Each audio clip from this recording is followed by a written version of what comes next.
want to make this bustier, you need a pattern, but you want it easy. You want it in a lazy way.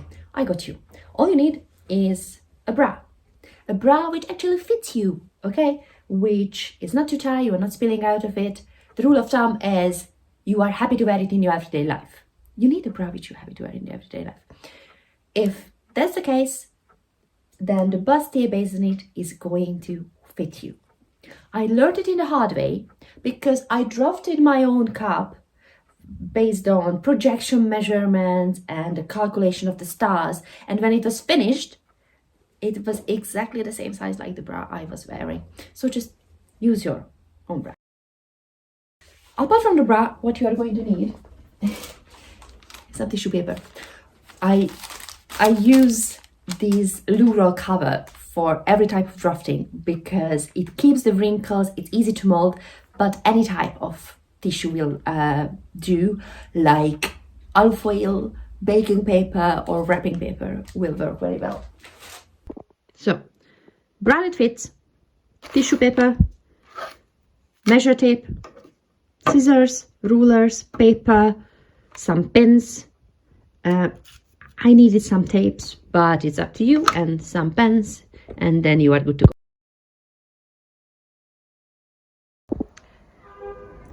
So if you want to make this bustier, you should know what pieces it consists of. The anatomy of the bustier is the following. You have the cup, which has 3 parts.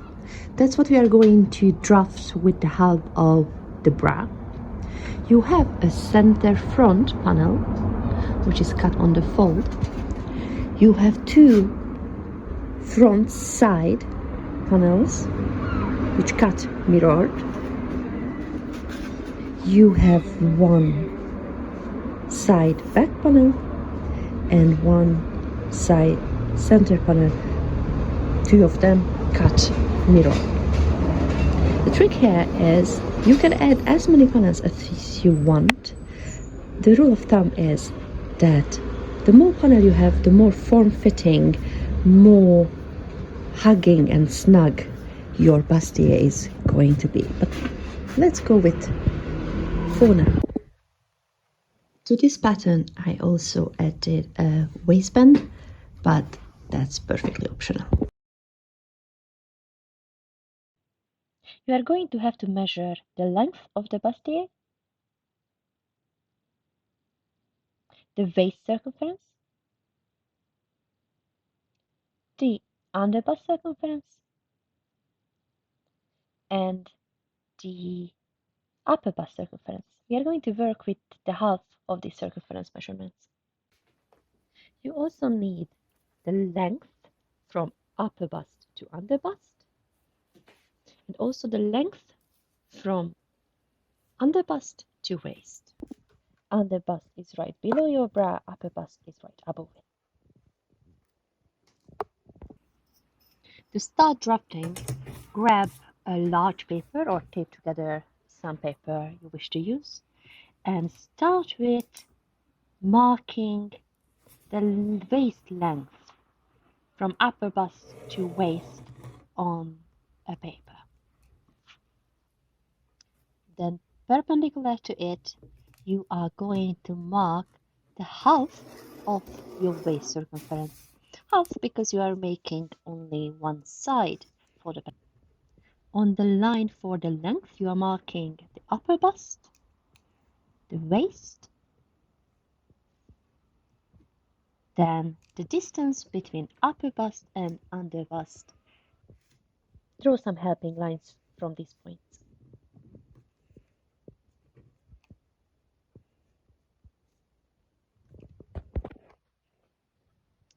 The perpendicular line is the half of your waist circumference. You can add a bit of ease if you don't want it super snug. I am generally very generous with my measurements. And here comes the bra. You are adjusting the center of the bra on your length line, the way that the lowest part of the bra is matching the line for the under bust. This is how it looks like drawn in. You are just tracing the circle around it.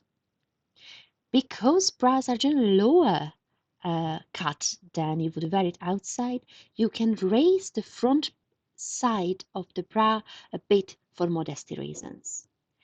Then you can draft the first bottom piece by drawing a line from the center of the cup down to the waistline.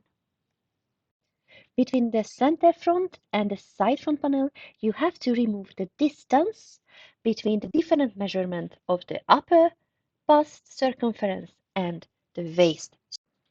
It will form a dart-like triangle.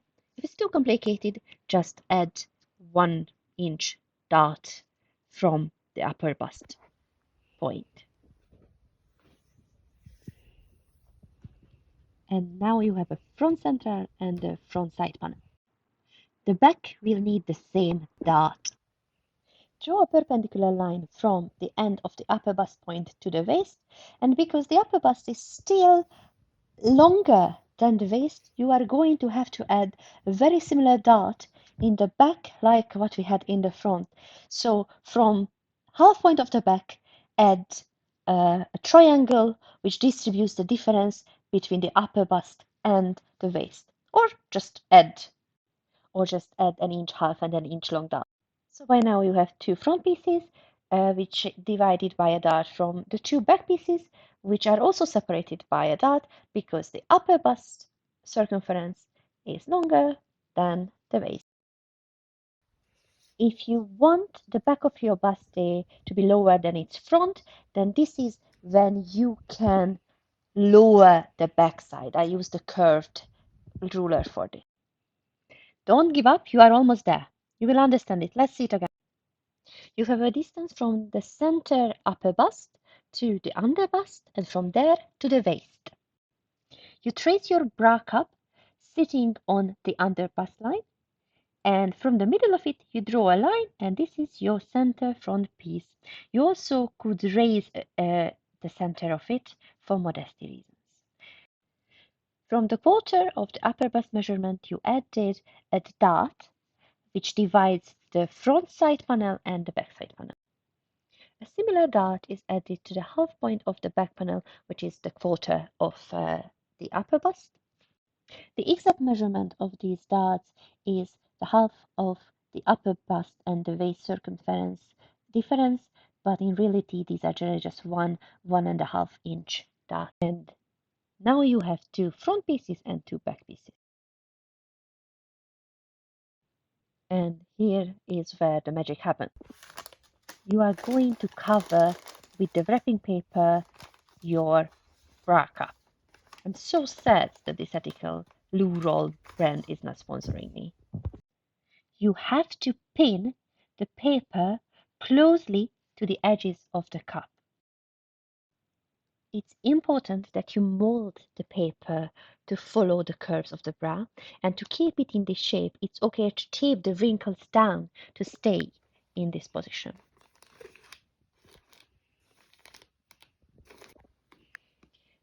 Fold your bra and try to match up the starting points of the different pieces on your tissue. If your bra does not consist of 3 pieces, approximate drawings are fine. You can see here I divided this bra into 2 kind of triangles and this rectangular shape.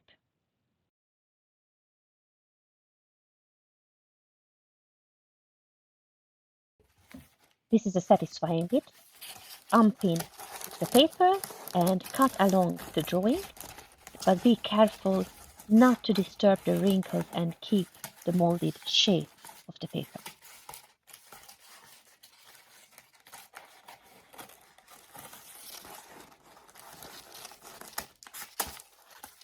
After you cut the pieces out, you can trace them to an empty paper, and you can play a bit with the shape, raise it, lower it, form it. One important thing to remember here, because for modesty reasons I raised the center front panel, in your cup you also have to raise it a bit and draw it a bit less daring.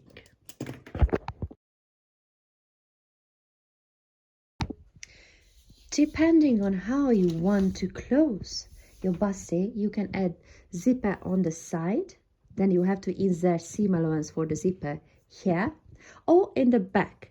Don't forget to leave enough room with the seam allowance to insert the zipper to the back. If you want the corset back, then you need a bit bigger opening and add that to your pattern as well. Perhaps you can cover it with the modesty panel or just some lace up closure in the back. The trick for my Dark Academia Bustier was that I added elastic instead of zipper or lace up, and the elastic started kind of close to the original edge of the pattern piece. These are the finished pieces. I generally cut along the lines, even across the dots, trace them to an empty paper, and I like to add seam allowances to them. It's also good practice to trial the fit with some cheap fabric.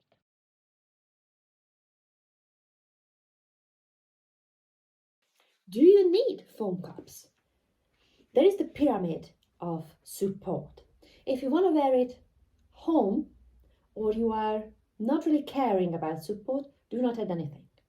If you want to wear it at home, like a house bra, then add some boning to it. If you want to go out in this, then add some foam cups.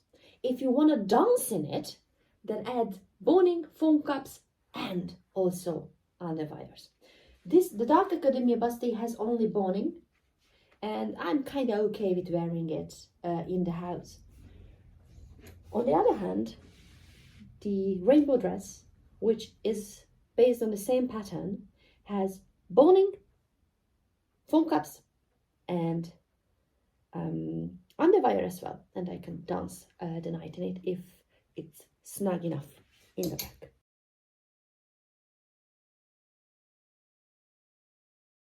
So this is the lazy way of drafting bustier without too many measurements. If you would like to see how to sew it, let me know and I can make a new bustier or a bustier dress. If you would like to know how I made the circle skirt, let me know. If you would like to see more of how I made the rainbow dress, you know what to do.